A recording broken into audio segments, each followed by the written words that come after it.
जय हिंद दोस्तों, कैसे हैं आप लोग। आशा करता हूं आप सभी अच्छे होंगे और आप लोग अपनी तैयारी में जुड़े हुए होंगे।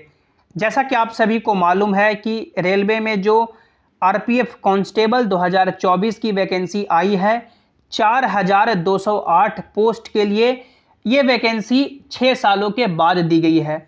इससे पहले 2018 में वैकेंसी देखने को मिली थी और अब 6 सालों के बाद मात्र 4208 ही वैकेंसी दी गई है।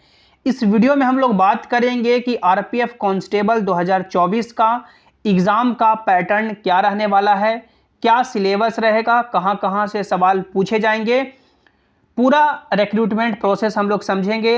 बात करेंगे कि आरपीएफ कांस्टेबल 2024 का एग्ज़ाम कब होगा, कब एडमिट कार्ड रिलीज होगा और 120 नंबर का जो आपका एग्ज़ाम होगा इसमें से सेफ स्कोर क्या रहने वाला है, कितने नंबर आप लोग लेकर आएंगे तो आपके सिलेक्शन के चांसेस 100% रहेंगे, यानी एक्सपेक्टेड कट ऑफ क्या रह सकता है।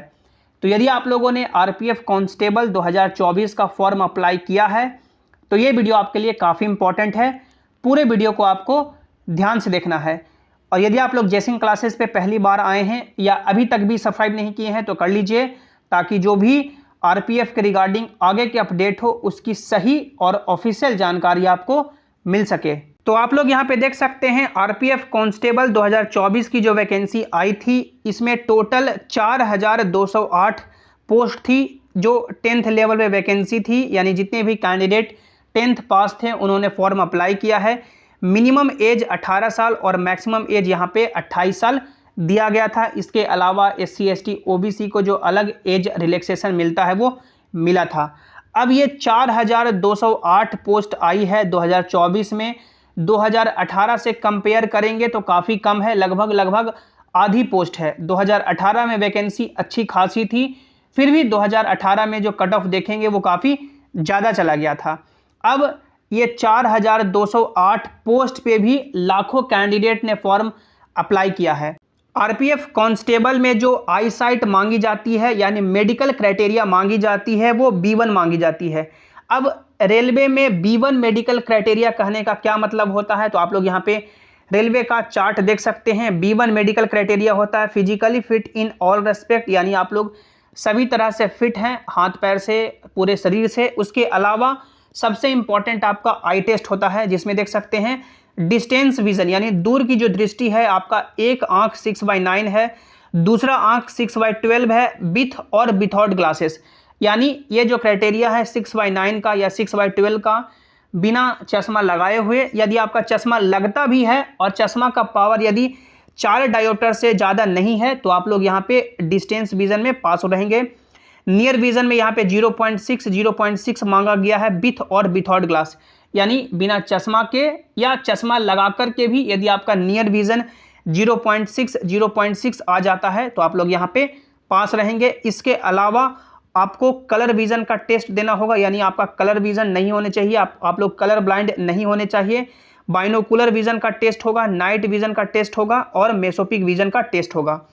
तो ये इंपॉर्टेंट क्राइटेरिया है आई टेस्ट B1 मेडिकल मिलने के लिए, यानी जितने भी कैंडिडेट जिनका चश्मा लगता भी है ±4 डायोप्टर तक, वो कैंडिडेट यहाँ पे एलिजिबल रहेंगे, बशर्ते कि वो कलर ब्लाइंड नहीं होने चाहिए। इसके बाद हम लोग आगे बढ़ें और एग्ज़ाम पैटर्न, पूरे रिक्रूटमेंट प्रोसेस की बात करें तो आप लोग यहाँ पे देख सकते हैं रिक्रूटमेंट प्रोसेस में सिर्फ आपका 2 स्टेज ही है। कंप्यूटर बेस्ड टेस्ट होगा, यानी कंप्यूटर के बेसिस पे आपका एग्ज़ाम होगा। उस एग्ज़ाम के बेसिस पे आप लोग जितना नंबर लाएंगे आपको फिजिकल एफिशिएंसी टेस्ट और फिजिकल मेजरमेंट टेस्ट के लिए क्वालिफाई किया जाएगा। पास करेंगे, मेरिट लगेगी और आपको जॉब दी जाएगी। उसके बाद आप लोग यहाँ पे देख सकते हैं एग्ज़ाम का पैटर्न क्या है। सबसे इंपॉर्टेंट, आपका एग्ज़ाम के बेसिस पे ही आपकी नौकरी डिपेंड करेगी, क्योंकि फिजिकल का कोई नंबर नहीं मिलेगा। आप लोग यहाँ पे देख सकते हैं एग्ज़ाम आपका 90 मिनट का होगा, यानी 1.5 घंटे का एग्ज़ाम होगा। टोटल 120 सवाल पूछे जाएंगे। हर सही सवाल के लिए 1 नंबर और गलत सवाल के लिए 1/3 नंबर आपका कटेगा, यानी 120 क्वेश्चन 120 नंबर, 1.5 घंटे का एग्ज़ाम होगा। अब आप लोग यहाँ पे देख सकते हैं एग्ज़ाम में कहाँ से सवाल पूछे जाएंगे। मैथ से, यानी अरिथमेटिक से, यहाँ पे अरिथमेटिक मैथ्स की बात की गई है, एडवांस की नहीं बात की गई है। आप लोग यहाँ पे देख सकते हैं मैथ से 35 सवाल पूछे जाएंगे 35 नंबर के। रीजनिंग से 35 सवाल पूछे जाएंगे 35 नंबर के। जनरल अवेयरनेस जिसमें आपका साइंस का टॉपिक आ गया, हिस्ट्री, पॉलिटी, इकोनॉमिक्स, ज्योग्राफी वो टॉपिक आ गया, और करंट अफेयर मिलाकर के 50 सवाल पूछे जाएंगे 50 नंबर के। यानी टोटल क्वेश्चन हो गया आपका 120 नंबर के। आप लोग यहाँ पे सिलेबस डिटेल में देख सकते हैं। ये आपका मैथ्स का सिलेबस है, रीजनिंग का सिलेबस है, और ये आपका जनरल अवेयरनेस का सिलेबस है। अब ऑल ओवर इंडिया पे इस बार कट ऑफ आएगी, क्योंकि इस बार जो आरपीएफ कांस्टेबल की वैकेंसी दी गई है, ना ही वो बोर्ड वाइज, ना ही जोन वाइज, और ना ही ग्रुप वाइज जो 2018 में दी गई थी, इस बार ऑल ओवर इंडिया पे कट ऑफ आएगी। यानी जितने बच्चे एग्जाम देंगे और उसके बेसिस पे कट ऑफ आएगी। अब कट ऑफ में आप लोग यहाँ पे देख सकते हैं, फिजिकल एफिशिएंसी टेस्ट और फिजिकल मेजरमेंट टेस्ट के लिए 10 टाइम्स वैकेंसी का बुलाया जाएगा। यानी जो टोटल वैकेंसी आपका 4208 है, इसका 10 टाइम्स करेंगे तो यानी लगभग 42,000 के आसपास कैंडिडेट यहाँ पे कॉल किए जाएंगे फिजिकल एफिशिएंसी टेस्ट और फिजिकल मेजरमेंट टेस्ट के लिए। अब इन सभी कैंडिडेट फिजिकल एफिशिएंसी टेस्ट और फिजिकल मेजरमेंट टेस्ट देंगे, जिसमें आप लोग यहाँ पे देख सकते हैं जो मेल कैंडिडेट को 5 मिनट 45 सेकंड का समय दिया जाएगा 1600 मीटर दौड़ने के लिए। मेल कैंडिडेट को 14 फीट का लॉन्ग जंप करना होगा और 4 फीट का हाई जंप। फीमेल कैंडिडेट को 3 मिनट 40 सेकंड का समय दिया जाएगा 800 मीटर दौड़ने के लिए। फीमेल कैंडिडेट को लॉन्ग जंप 9 फीट करना होगा और हाई जंप है जो 3 फीट करना होगा। यहाँ पे हाइट का क्राइटेरिया देख सकते हैं कि मेल कैंडिडेट के लिए मिनिमम हाइट 165 चाहिए, फीमेल कैंडिडेट के लिए 157 चाहिए, यूआर ओबीसी के लिए। एससी एसटी के लिए मेल के लिए 160 सेंटीमीटर, फीमेल के लिए 152 सेंटीमीटर। मेल कैंडिडेट के लिए एक और क्राइटेरिया है चेस्ट एक्सपेंशन के लिए कि यूआर ओबीसी ईडब्ल्यूएस के लिए अनएक्सपेंडेड यानी बिना फुलाए हुए 80 सेंटीमीटर और फुला करके 85 सेंटीमीटर होने चाहिए, और एससी एसटी के लिए बिना फुलाए हुए 76.2 सेंटीमीटर और फुला करके 81.2 सेंटीमीटर। उसके बाद देख सकते हैं ये जो आपका अदर मान सकते हैं जो कैटेगरी है उनके लिए यहाँ पे दिया गया है। तो ये आपको पास करना होगा। फिजिकल एफिशिएंसी टेस्ट और फिजिकल मेजरमेंट टेस्ट पास करेंगे तो फिर आपको डीवी यानी डॉक्यूमेंट वेरिफिकेशन का लिस्ट आएगा। डॉक्यूमेंट वेरिफिकेशन का लिस्ट आपका आ गया तो समझे आपकी जॉब पक्की है, क्योंकि डॉक्यूमेंट वेरिफिकेशन का जो लिस्ट आता है वो 1:1 के रेशियो में, यानी जितनी वैकेंसी है उतने ही कैंडिडेट को डॉक्यूमेंट वेरिफिकेशन के लिए बुलाया जाता है। उसके बाद आपको जॉब ऑल ओवर इंडिया में कहीं भी दी जा सकती है, क्योंकि इस बार वैकेंसी ऑल ओवर इंडिया है। अब कट ऑफ क्या जा सकती है, सबसे यहाँ पे जो निगाहें हैं सभी की कि कट ऑफ क्या जा सकता है 4208 पोस्ट के लिए। तो जैसा कि आप सभी को मालूम होगा कि लगभग यानी कि 20 लाख के आसपास फॉर्म अप्लाई हुए हैं आरपीएफ कांस्टेबल के लिए। ऑल ओवर इंडिया से लगभग 20 लाख के आसपास फॉर्म अप्लाई हुए हैं।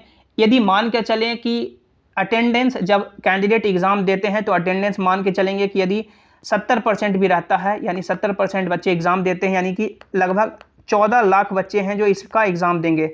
14 लाख बच्चे एग्ज़ाम देंगे और 14 लाख बच्चों में से सबसे पहले तो लगभग 42,000 के आसपास बच्चे सेलेक्ट होंगे। 42,000 के आसपास बच्चे सेलेक्ट होंगे फिजिकल एफिशिएंसी टेस्ट और फिजिकल मेजरमेंट टेस्ट के लिए। तो फिजिकल एफिशिएंसी टेस्ट और फिजिकल मेजरमेंट टेस्ट का जो कट ऑफ रह सकता है, आप लोग मान के चलेंगे कि वो 100 मार्क्स के आसपास रह सकता है। ये आपका फिजिकल एफिशिएंसी टेस्ट और फिजिकल मेजरमेंट टेस्ट के लिए कट ऑफ रह सकता है। अब इन 4200 बच्चों में से जो मेरिट लगेगा वो मात्र 4208 बच्चों का लगेगा। तो जो फाइनल मेरिट का कट ऑफ रह सकता है वो मान के चलेंगे कि 110 प्लस ही रहेगा, क्योंकि 2018 में वैकेंसी जब दुगनी थी तो कई राज्य में, क्योंकि 2018 में ग्रुप वाइज वैकेंसी आई थी, जैसे बिहार उत्तर प्रदेश का अलग यहाँ पे ग्रुप बनाया गया था, उसी तरह से अलग अलग ग्रुप बनाए गए थे। तो 117 कट ऑफ आपका लगभग दिल्ली के आसपास यानी दिल्ली का चला गया था। तो इस बार वैकेंसी भी काफ़ी कम है, तो मान के चलेंगे कि मेरिट तो आपका अलग अलग ऑल ओवर इंडिया में भी काउंट करेंगे तो लगभग 110 प्लस ही जाने वाली है। तो इस बार कट ऑफ आपका मान सकते हैं ज़्यादा रहेगी।